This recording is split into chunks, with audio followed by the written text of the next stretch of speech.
Officer Emmett was walking through the crowds at the new mall on Halstead Street when a man in a long purple robe that looked like a Halloween costume invited her to have her palm read at his kiosk. The sign over his table read, Professor Futurioso. "Sorry, I'm not interested." Officer Emmett smiled and shook her head. She'd never bought into any of that stuff. "Why don't you just give me a few minutes of your time? I'll bet you really want to believe, Kelly," the man said cryptically as he stroked his goatee. "How did you know my first name is Kelly?" she asked in surprise. "I can see far into the past and even farther into the future. Knowing your name is really quite simple," he replied smugly. "That's pretty impressive," Sherwin Blair said in surprise. "Please read my fiancé's palm for her. I'll pay you whatever you want." "You've misunderstood my intentions. Palm reading has everything to do with fate, not money," he explained to Blair. Then he rubbed his beard again and continued, "Since fate has brought us together in this huge crowd, maybe we were meant to meet. I won't charge you anything for this reading." "That's very generous of you," Blair exclaimed loudly, instantly drawing the attention of the people around them. "Could you please tell me your date of birth?" the man asked Officer Emmett.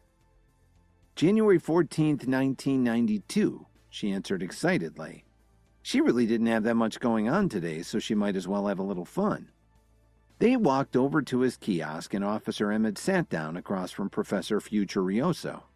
He took her hand and looked at it thoughtfully before commenting, "I see that you're very powerful and have an impressive heart line." Then he paused and added, "But I'd like to try something else to give you more specific advice." Then he pulled a deck of tarot cards out of his puffy sleeve. Officer Emmett raised an eyebrow, but let him continue. He drew the cards and placed them on the little table between them. "I see here that your career isn't going as well as you'd hoped, but you have someone very generous in your life," he began.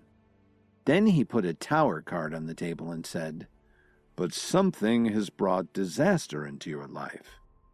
The next card he drew was the Fool, and he commented, "There's another relationship in your life that you need to change because it's coming to an end." Strangely, the face on the character looked a little bit like Kevin, but Officer Emmett put that down to coincidence. She was stunned by his comments, but didn't notice when Professor Futurioso looked over at Blair after he finished speaking. Then he continued, "It looks like you need to make an immediate change so that your life and career can get back on track." "Then what should I do?" Officer Emmett wondered. In spite of her skepticism, she was starting to believe him.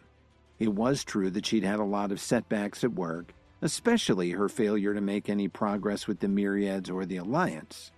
This guy was accurate so far. Maybe he could suggest a solution for her. "It's very simple. If you want to be happy, you need to make a leap of faith right away and cut your ties with any bad influences in your life," he told her with a smile before adding, "And there's no time like the present." She looked at him in shock and understood right away what he was talking about. Then the man nodded and turned to look at Blair. "It seems to me that this is the man who will bring you that happiness. You're destined to be together." When she heard this, Officer Emmett started to feel a little emotional. Even though she and Blair had been engaged for a while now, she'd been reluctant to set a date. Blair thought that the moment was right to make his move. He got down on one knee and pulled out a small velvet jewelry box. "Kelly, we've been together for such a long time. Will you marry me?" Blair asked her so loudly that everyone around them started to cheer. The bystanders waited impatiently to hear Officer Emmett's response. "You have to say yes, Kelly. I know that you're a match made in heaven," Professor Futurioso encouraged her. She looked at Blair, who was still kneeling on the ground, and she was so touched that she didn't know what to say. But then Officer Emmett turned her head and saw a familiar face in the crowd. As she began to step away, Blair stood up to see why she was distracted. "Kevin, Wait a second. I have something to talk to you about.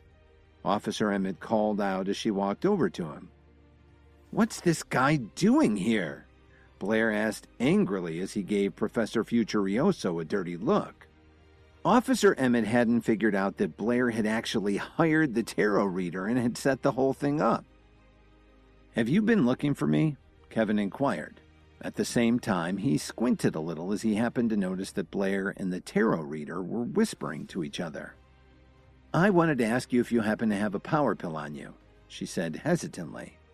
As it turns out, she wanted to ask Kevin for one when she saw him on campus for the first day of school, but because of the fight between Kevin and Blair, she never got the chance. Then Officer Emmett got too busy at work, so she didn't have any time to call him. Now that she'd spotted Kevin in the crowd, she decided to seize the opportunity. What do you want it for? Kevin questioned her with a slight frown. Just as she was about to answer, Blair suddenly announced, What a coincidence! We can't seem to get rid of you, can we? You're like a that keeps coming back. The crowd turned to look at Kevin, and people started to wonder who this man was who had interrupted the touching wedding proposal. How can you say something like that to Kevin in front of so many people? Officer Emmett asked him anxiously. She was so close to getting a power pill from Kevin and didn't want Blair to screw things up. What would she do if Blair got Kevin mad again and he left without helping her out? Please subscribe to the Pocket FM YouTube channel and press the bell icon for instant notification. Check out our channel for more such exciting shows.